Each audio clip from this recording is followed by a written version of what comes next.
First things first, this is the most important thing to do before beginning the process of video editing. You guessed it right, manage and organize media.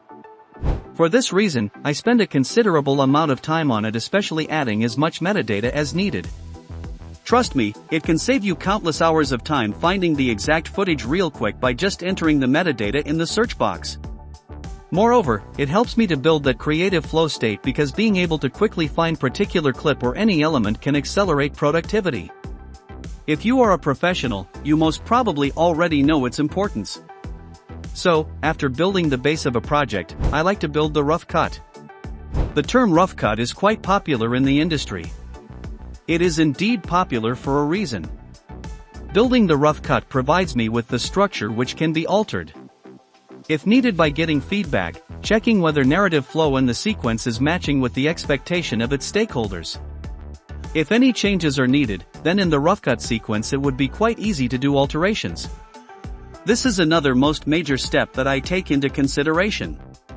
If I must give an illustration, then it would be like, just imagine the construction of a building.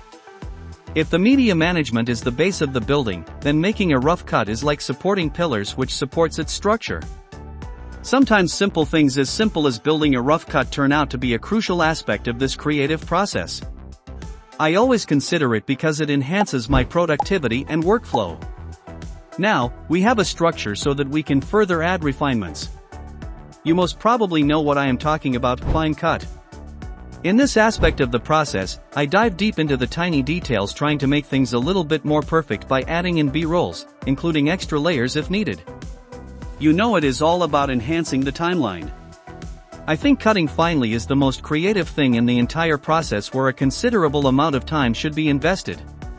For me, this is the perfect time to add in that extra sense and dimension using the famous cuts we all know. J and L cut. Right here on the completion of this stage, I feel a sense of accomplishment. If we look at from the point of view of that building's example, then if the rough cut is the supporting pillar of the building, then fine cut would be the bricks and concrete to fill in the walls. At this point, about 60% of my work usually accomplished. This is the ideal time for me to add in the needed visual effects, transitions, visual elements, and other composites. Every project is different, and it comes with its own custom process, which is obviously determined in the beginning. Before moving further, first let's appreciate the flexibility of our favorite software, Davinci Resolve. I mean, every aspect of the video editing is just built into it, as it is absolutely amazing to work parallel in different pages, which is just a click away. As we all know, the Davinci Resolve is renowned for its color grading capabilities. So, on the color page I seek to get out the perfect colors. So, adjusting a bunch of enhancements will make it feel like natural to match the vibe of stakeholders' vision. So now we have all our aspects related to visuals perfectly ready, but still something very incredible is still missing. Yes, you guessed it right. The dynamics, the extra dimension, the sense of reality.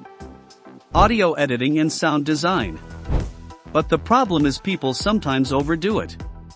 I think overdoing it just distracts the storytelling. At this point, creating a balance is the key for me. While working with the audio, it's just got quite easy to get into that flow state. If you are a professional, you most probably already know it just burst out the creativity, the sense of achievement. Isn't it? Let's get back to the main point. Depending on the complexity of the projects, for a detailed audio editing and sound design, Fairlight is perfect tool here. I use some common tools, but it offers diverse tools for diverse project needs. Now at this point, the video is ready to tell its story, but we must make sure that audience will be able to consume the content efficiently without any problem. The appropriate export settings are chosen depending on the platform and the devices of the audience. I put considerable attention on this aspect because we must make sure that the story and the content is being optimally conveyed without any playback issues. Overall, I meant to say that I want to ensure a seamless experience for the audience. Finally, the video is ready to tell the story, delivering the vision of stakeholders. So, this is my overall work process. Of course, different projects need significant changes in the process, but the overall flow remains the same. I appreciate you stick till the end of the video. Thank you.